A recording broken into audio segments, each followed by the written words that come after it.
Hey, history buffs! Let me take you back to April 1915 to a quiet town in Belgium called Ypres.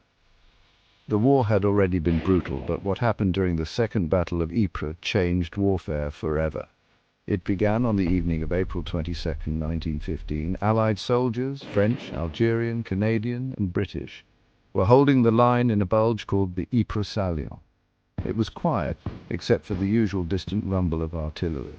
But then something strange happened. A yellow-green cloud began to drift across the battlefield. No one knew what it was, but soon soldiers were gasping for air, clutching their throats and collapsing.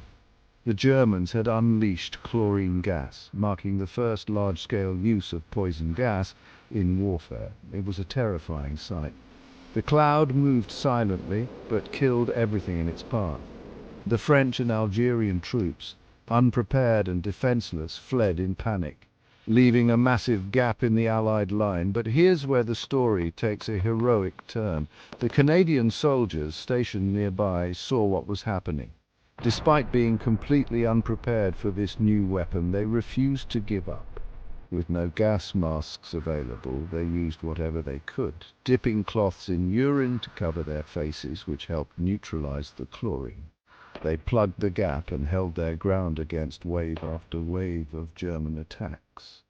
The fighting raged on for weeks. Gas was used again and again, and the area around Ypres became a living nightmare. Choking fumes, relentless shellfire, and muddy trenches littered with the wounded and dead. Through it all, the soldiers endured, determined not to let the enemy break through. Amid this chaos, a Canadian medic named John McCrae, grieving the loss of a close friend, penned the famous poem "In Flanders Fields." His words captured the sorrow and sacrifice of those who fought and died in those fields of devastation. By the end of May, the battle was over. The Germans had gained a small amount of ground, but their gas attacks failed to deliver a decisive victory. The cost was immense. More than 100,000 men were killed, wounded, or missing. The Second Battle of Ypres wasn't just a battle, it was a horrifying turning point. Poison gas introduced a new kind of terror to warfare, and the soldiers who fought in that gas-filled hell displayed extraordinary courage.